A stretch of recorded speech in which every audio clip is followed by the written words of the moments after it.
تناوش وہیں ڈرائیور کا انتظار کرنے لگی۔ تھوڑی دیر بعد ایک ادھیڑ عمر ڈرائیور سفید رنگ کی ٹویوٹا لے کے وہاں پہنچ گیا۔ تناوش کے قریب کار روک کے اس نے عقبی نشست کا دروازہ اس کے لیے کھول دیا۔ وہ اعتماد ظاہر کرتے ہوئے بیٹھ گئی۔ دروازہ بند کر کے وہ ڈرائیونگ سیٹ پہ بیٹھا اور کار کبیر دادا کی وسیع و عریض کوٹھی سے باہر آ گئی۔ وہ ڈرائیور کو گھر کا پتہ بتا کے دائیں بائیں جائزہ لینے لگی۔ اس قیمتی کار میں بیٹھے ہوئے راستے کے مناظر بھی خوش کن اور قابل دید ہو گئے تھے۔ زندگی میں پہلی بار وہ اتنی قیمتی کار میں بیٹھی تھی۔ اس کا دل چاہ رہا تھا کہ بقیہ زندگی اس کا سفر ختم نہ ہو اور وہ یوں ہی آرام دہ سیٹ پہ بیٹھی محو سفر رہے، مگر اسے پتہ بھی نہ چلا کہ وہ طویل فاصلہ لمحوں میں طے ہو گیا۔ یقیناً پیدل جاتے ہوئے اسے گھر تک پہنچتے ہوئے شام ہو جانی تھی۔ وہ کار کو سڑک پہ ہی رکوا کے اتر گئی، کیونکہ وہ نہیں چاہتی تھی کہ دلاور شیخ کا کوئی چمچہ اسے کار سے اترتے ہوئے دیکھ کے ڈرائیور کو چھیڑنے کی کوشش کرے، اور ایسا ہونے کی صورت میں دلاور شیخ تک کبیر دادا کا نام پہنچ جاتا اور اس بزدل نے بھاگنے میں ایک لمحہ بھی نہیں لگانا تھا، جبکہ وہ اسے قتل کرنے کے لیے اتنی بے تاب اور بے صبر ہوئے جا رہی تھی کہ اس سے کل تک کا انتظار مشکل ہو رہا تھا۔ سڑک سے فرلانگ بھر کے فاصلے پہ اس کا گھر تھا۔ گھر میں داخل ہوتے ہی اسے ماں بے چینی کے عالم میں اپنی منتظر نظر آئی۔ اتنی دیر لگا دی بیٹی؟ تناوش کو دیکھتی اس نے پریشانی بھرے لہجے میں پوچھا۔ وہ سکون بھرے انداز میں بولی، ہاں ماں، آج بہت دور نکل گئی تھی، اتنا دور کہ اب واپسی بھی ناممکن ہو گئی ہے۔ دماغ تو ٹھیک ہے، کیا اول فول بک رہی ہے؟ بشرا نے پیار بھرے انداز میں اسے ڈانٹا۔ امی جان، آپ چاہتی تھی نا کہ میری شادی ہو جائے اور ہم شاہ نواز بھائی کے قاتل کو اس کے انجام تک پہنچا دیں، اس نے خوابناک لہجے میں پوچھا۔ ہاں بیٹی، مگر میں یہ بھی جانتی ہوں کہ یہ وہ خواہش ہے جو ہماری تمنا کا روپ ہی دھارے رکھے گی۔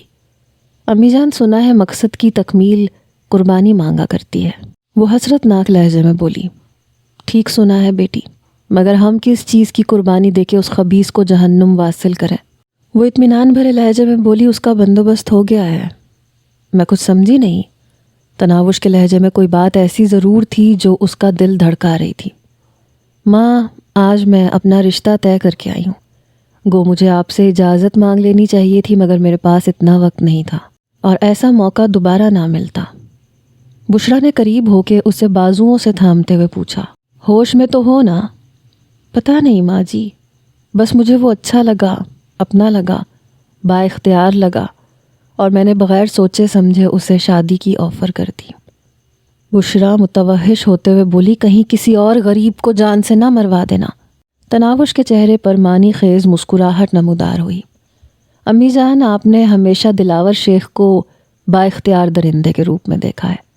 کل انشاءاللہ آپ اس کا وہ روپ دیکھیں گی جس کی تمنا ہم دونوں پچھلے کئی ماہ سے دست بددعا ہیں۔ ایسا کیسے ممکن ہے؟ بشرا کے لہجے میں بے یقینی تھی۔ ممکن اور ناممکن کے درمیان بس رب کی مرضی کی رکاوٹ ہے ماں جی۔ جب وہ بے نیاز کن فرماتا ہے تو پھر ہر ناممکن ثابت قدمی بھول جاتا ہے۔ ایسا با اختیار اور صاحب حیثیت تمہیں کہاں سے مل گیا بیٹی؟ اور پھر وہ تم جیسی غریب لڑکی کے ساتھ شادی پہ کیسے راضی ہو گیا؟ مجھے تو لگ رہا ہے تم نے جاگتے میں خواب دیکھنے شروع کر دیے ہیں۔ بشرا کو بیٹی کی باتوں پہ یقین کرنا مشکل ہو رہا تھا۔ خود ہی تو کہتی ہیں آپ کہ آپ کی بیٹی شہزادی ہے، پھر شہزادیوں کو شہزادے تو ملا کرتے ہیں نا ماں جی۔ اس کی آنکھوں میں کبیر دادا کی صورت لہرائی اور اس کے ساتھ ہی اس کے دل میں خواہش جاگی، کاش جیسا وہ ماں کو کہہ رہی ہے ویسا ہی ہوتا۔ اچھا، مجھے ساری بات تفصیل سے بتاؤ۔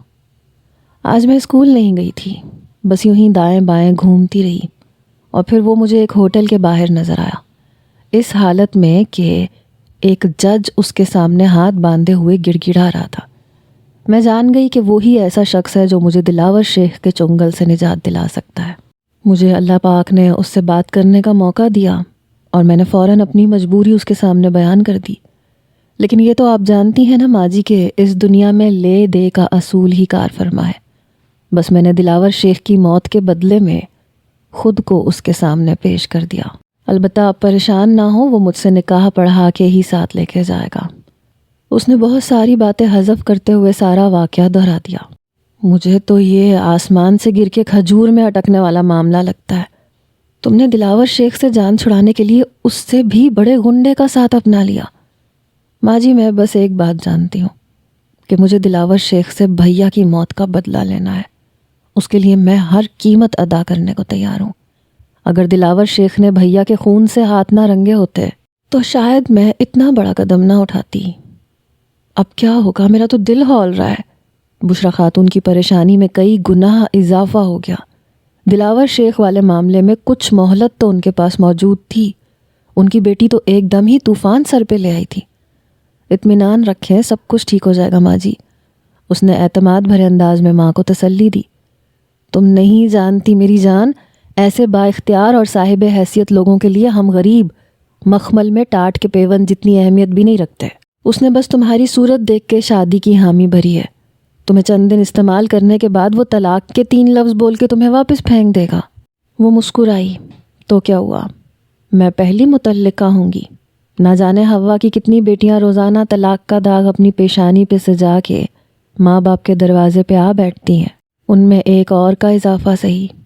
اور مجھے امید ہے مجھے دوسری شادی کے لیے بھی اتنی تگ و دو نہیں کرنی پڑے گی۔ سب سے بڑھ کے دلاور شیخ جیسی نحوست سے ہماری جان چھوٹ جائے گی۔ تمہیں اکیلے اتنا بڑا فیصلہ نہیں کرنا چاہیے تھا، کم از کم مجھ سے مشورہ تو کر لیتی۔ بیٹی کی باتوں سے اتفاق کے باوجود انہیں اطمینان محسوس نہیں ہو رہا تھا۔ امی جان، کہا تو ہے، مشورے یا اجازت لینے کا وقت میرے پاس نہیں تھا۔ اگر میں وہ موقع گنوا دیتی تو پھر وہی کڑنا سلگنا مقدر ٹھہرتا۔ اگر اس سودے سے پیچھے ہٹنا ممکن ہے تو بہتر ہوگا اس شخص کو منع کر دو، بلکہ معافی مانگ کے اپنی جان چھڑوا لو۔ ماں نے کہا تو ایک بار تناوش کے دل میں بھی خیال آیا کہ ماں کی بات مان لینی چاہیے، مگر پھر وہ اپنے فیصلے پہ ڈٹ گئی۔ ماں جی، اگر وہ خود بھی مجھے منع کر دے تب بھی میں پیچھے ہٹنے کو تیار نہیں۔ آپ نہیں جانتی میرے دل میں دلاور شیخ سے بدلہ لینے کے لیے کیسی آگ بھڑک رہی ہے۔ اس الاؤ کو دلاور شیخ کا خون ہی بجھا سکتا ہے۔ اگر تناوش کو بھائی کے قاتل سے اس درجہ نفرت تھی تو وہ اس کے بیٹے کا بھی تو قاتل تھا۔ وہ فرما بردار اور خدمت کرنے والے بیٹے کی اذیت ناک موت کو کیسے بھلا سکتی تھی؟ بیٹی سے کئی گنا زیادہ وہ خود دلاور شیخ کو کیفر کردار تک پہنچانے کی خواہاں تھی۔ تناوش کے طریقہ کار سے اختلاف رکھنے کے باوجود آخر کار انہیں متفق ہونا پڑا۔ وہ ہار مانتے ہوئے بولی، ٹھیک ہے بیٹی، بس یہی دعا کرتی ہوں کہ اللہ پاک تمہارا نصیب اچھا کرے۔ آمین۔ یہ سن کے تناوش نے بھی اطمینان کا گہرا سانس لیا۔ رات کو تناوش ماں کے ساتھ مل کے اگلے دن کا منصوبہ طے کرتی رہی۔ نہ چاہتے ہوئے بھی بشرا کو بیٹی کا ساتھ دینا پڑ گیا تھا۔ تناوش صبح اسکول جانے کے بجائے ماں کو ساتھ لے کے مولوی محبوب الہی کے گھر کی جانب چل دی تھی۔ اس وقت مولوی صاحب گھر پہ ہی موجود تھے، کافی مزمحل اور تھکے تھکے سے لگ رہے تھے۔ ماں بیٹی کو دیکھ کے مولوی کی بیوی نے تو ناک بوں چڑھائی، مگر مولوی محبوب الہی خندہ پیشانی سے پیش آیا۔ بیٹھو بہن۔ تناوش کے سر پہ شفقت بھرا ہاتھ رکھتے ہوئے اس نے بشرا کو بیٹھنے کی دعوت دی۔ اس کے ساتھ ہی وہ اپنی بیوی سے مخاطب ہوا، سغرا کی ماں، چائے تو پلوا دو۔ چائے ہم پی کے آئے ہیں بھائی جان۔ بشرا نے رسمی سا انکار کیا۔ مولوی محبوب الہی نے مسکراتے ہوئے کہا، آپ کے بہانے میں بھی پی لوں گا بہن جی۔ اس کی بیوی البتہ بشرا کے انکار سے پہلے ہی باورچی خانے کی جانب بڑھ چکی تھی۔ تو آپ نے یہاں سے جانے کا پکا ارادہ کر لیا ہے؟ بشرا دکھی دل سے پوچھنے لگی۔ مجبوری ہے بہن، جو لوگ آج ایک بیٹی کے لیے کندھے سے کندھا ملا کے کھڑے نہیں ہو سکتے، ان سے مزید کیا توقع کی جا سکتی ہے؟ بھیا آپ بالکل ٹھیک فرما رہے ہیں، مگر آپ جس جگہ بھی تشریف لے کے جائیں گے وہاں بھی تو ایسے ہی لوگ ہوں گے۔ یہاں سے جانا آپ کے لیے قطعاً مفید نہیں ہے۔ آپ کی پریشانی کا حل ہم نے ڈھونڈ لیا ہے۔ کیسا حل؟ مولوی محبوب الہی کے لہجے میں اشتیاق ابھرا۔ بشرا اطمینان سے بولی، آج سے پہر کو تناوش بیٹی کا نکاح اور رخصتی ہے۔ کس کے ساتھ اور یوں ایک دم سے کیسے؟ اس موذی کے بارے میں کیا سوچا آپ نے؟ سب کچھ ٹھیک ہو جائے گا چچا جان، بس ایک خواہش ہے کہ میرا نکاح آپ خود پڑھائیں۔ خاموش بیٹھی تناوش نے زبان کھولی، میں وعدہ کرتی ہوں کوئی آپ کو ہاتھ بھی نہیں لگائے گا۔ مولوی محبوب الہی بے یقینی سے بولا، یہ بھلا کیسے ممکن ہے؟ تناوش نے کہا کہ اس بات کو آپ راز ہی رہنے دیں چچا جان۔ ٹھیک ہے، اگر آپ لوگوں کی خوشی اسی میں ہے تو میں بعد نماز عصر حاضر ہو جاؤں گا۔ چائے پی کے ماں بیٹی واپس گھر کی طرف چل پڑی۔ مولوی صاحب کے گھر سے نکلتے ہی انہیں دلاور شیخ کا منحوس کارندہ نظر آ گیا تھا۔ گلی کے نکڑ پہ کھڑا وہ مولوی صاحب کے گھر کی ہی جانب متوجہ تھا۔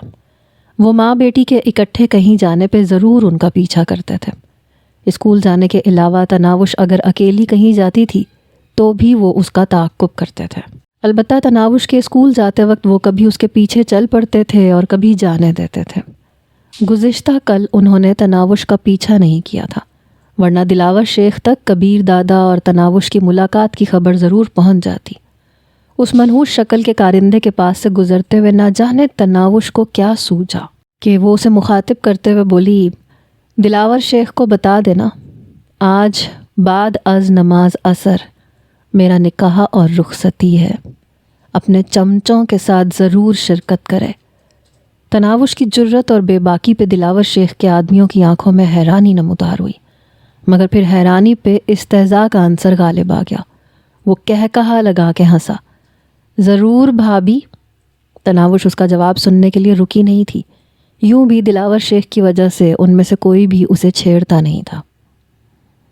تناوش کو گھر پہنچا کے بشرا خاتون نے محلے میں گھوم پھر کے تمام لوگوں کو بیٹی کی شادی میں شرکت کی دعوت دی۔ جس تک یہ بات پہنچتی گئی وہ ششدر ہوتا گیا، ہر ایک تفصیل جاننے کا خواہاں تھا، مگر سب کے سوال کے جواب میں مسکرا کے بشرا خاتون یہی کہتی رہی کہ اللہ کے ہاں دیر ہے اندھیر نہیں ہے۔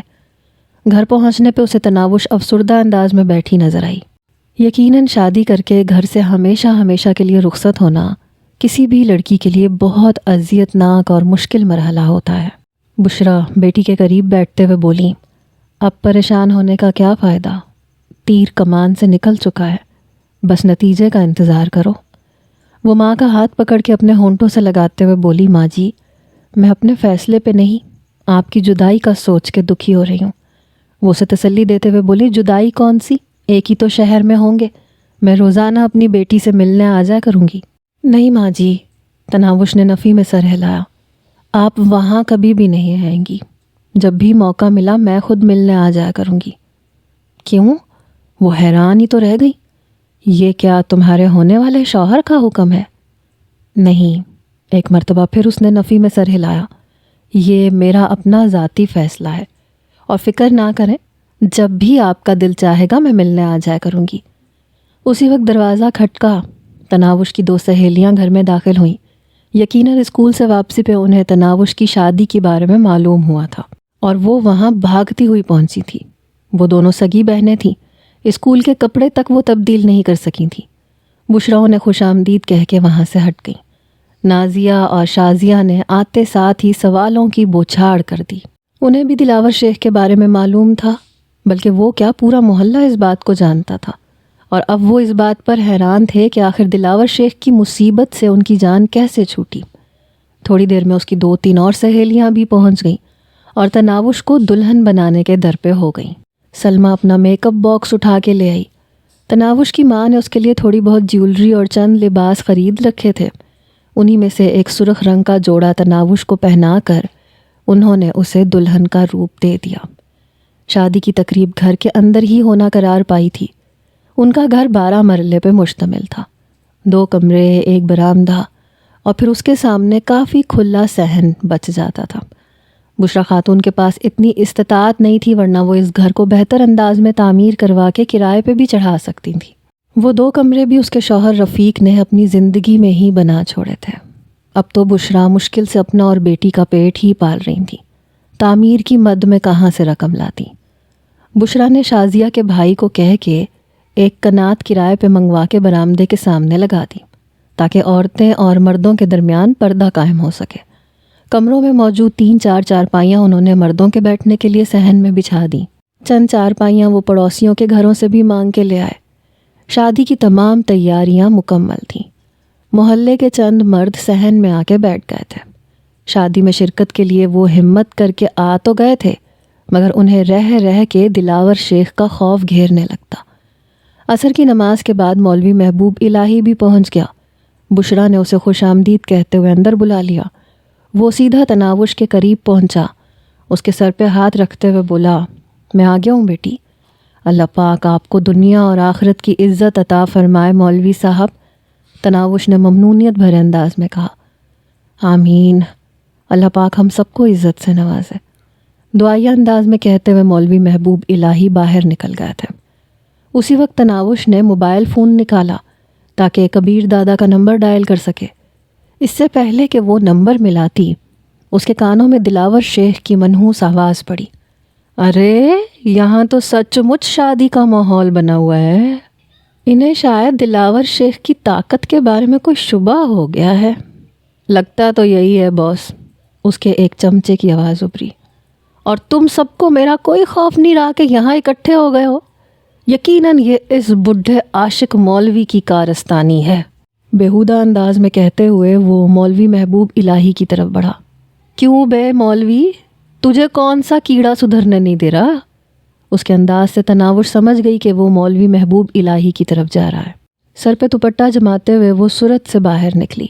اس وقت تک دلاور شیخ مولوی محبوب الہی کو گریبان سے تھام چکا تھا۔ اس نے کڑک کے کہا، 1 منٹ دلاور شیخ۔ وہ حیرانی سے اس کی طرف متوجہ ہوا۔ اسے دیکھتے ہی دلاور شیخ کے منحوس چہرے پہ خباثت نمودار ہوئی۔ ارے واہ، یہاں تو میری دلہن کسی اور کے لیے سجی ہوئی ہے۔ مولوی صاحب کو چھوڑ دو دلاور شیخ، تناوش نے اپنی بات دہرائی۔ اگر کسی میں اتنی جرت ہے کہ دلاور شیخ سے اس کا گریبان چھڑوا سکتا ہے تو آگے آ کے لے جائے۔ تو مرد ہے یا ہیجڑا؟ تناوش کے الفاظ ایسے نہیں تھے کہ دلاور شیخ آپے سے باہر نہ ہوتا۔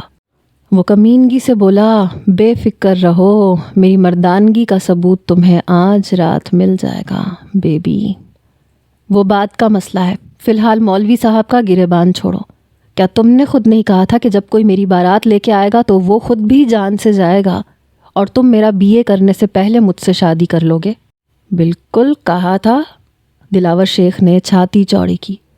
تم نے نکاح پڑھانے والے کے بارے میں تو ایسی کوئی بات نہیں کی تھی، پھر مولوی صاحب کی توہین کا کیا مطلب ہے؟ میرے ہونے والے شوہر سے نمٹ لو، شاید اس کے بعد مجھ سے نکاح پڑھانے کے لیے تمہیں بھی مولوی صاحب کی ضرورت پیش آ جائے۔ یہ تم نے کام کی بات کی۔ مولوی صاحب کا گریبان چھوڑ کے وہ اپنے چمچوں کی طرف متوجہ ہوا۔ کرمے، جا ذرا پہلوان کی دکان سے ایک ٹوکرا مٹھائی کو تو اٹھا لا، آج اس ٹنٹنے کو ختم کر دیتے ہیں۔ ٹھیک ہے باس۔ کرمے نامی چمچے نے اس بات میں سر ہلا کے باہر کا رخ کیا۔ تو نکاح کی کاروائی شروع کر۔ دونوں ہاتھوں سے ہلکی سی تالی بجاتے ہوئے اس نے ہاتھ دھونے کے انداز میں ملے۔ تناوش بے باکی سے بولی، پہلے میرے شوہر سے تو نمٹ لو۔ تو بلاؤ اسے، میرے پاس اتنا وقت نہیں ہے کہ کسی ٹٹ پونجیے کا انتظار کرتا رہوں۔ تناوش نے ہاتھ میں پکڑے موبائل فون پہ کبیر دادا کا نمبر ڈائل کیا اور موبائل فون کان سے لگایا۔ 2-3 گھنٹیوں کے بعد کسی نے کال کاٹ دی۔ اس کا دل انجانے خوف سے دھڑکا۔ وہ دوبارہ نمبر ملانے لگی، مگر آگے سے ایک بار پھر نمبر مصروف کر دیا گیا۔ اس نے تیسری کوشش کی اور اس کا حال پہلے والی کوششوں سے مختلف نہیں تھا۔ ایک دم اس کا رنگ پیلا پڑ گیا۔ اس کی بے باکی اور بہادری کے غبارے سے فوراً ہوا نکل گئی۔ یقیناً کبیر دادا کو اس کام میں کوئی دلچسپی نہیں تھی۔ وقتی طور پہ اسے ٹالنے کے لیے اس نے حامی بھری تھی، ورنہ اس کی زندگی میں خوبصورت لڑکیوں کی کمی تو نہ تھی، اور نہ اسے تناوش سے نکاح پڑھوانے کا کوئی شوق تھا۔ وہ اپنا قیمتی وقت کسی بے سہارا یتیم لڑکی پہ ضائع نہیں کر سکتا تھا۔ تناوش کا دل ڈوبنے لگا۔ وہاں موجود تمام مردوں کی نظریں اس کے چہرے پہ گڑی تھیں۔ بغیر کوئی بات ہوئے رابطہ منقطع ہونے پہ دلاور شیخ چہکا، بیبی، یقیناً تمہارے ہونے والے سورما شوہر کو معلوم ہو گیا ہوگا کہ تم پہ دلاور شیخ کی نظر ہے۔ چلو مولوی صاحب، نکاح پڑھانا شروع کرو۔ اس نے شاید زندگی میں پہلی بار مولوی محبوب الہی کو تمیز سے مخاطب کیا تھا۔ زمین اور آسمان تناوش کی نگاہوں میں چکرانے لگے۔ بے اختیار وہ قریب پڑی چارپائی پہ بیٹھ گئی۔ اس کی ماں فوراً دہائی دیتے ہوئے کمرے سے باہر نکلی۔ نہیں دلاور شیخ، تم نے خود 14 جماعت تک کی مہلت دی ہوئی ہے میری بیٹی کو، وہ ابھی 12ویں کلاس میں ہے۔ سن مائی، میں نے کہا تھا کہ تم لوگ کوئی ایسی حرکت نہیں کرو گے جیسی کہ اب کر چکے ہو۔ اب تمہاری مہلت ختم۔ ابے او مولوی کی اولاد، کیا کہا ہے؟ نکاح پڑھانا شروع کر۔ مگر لڑکی تیار نہیں ہے۔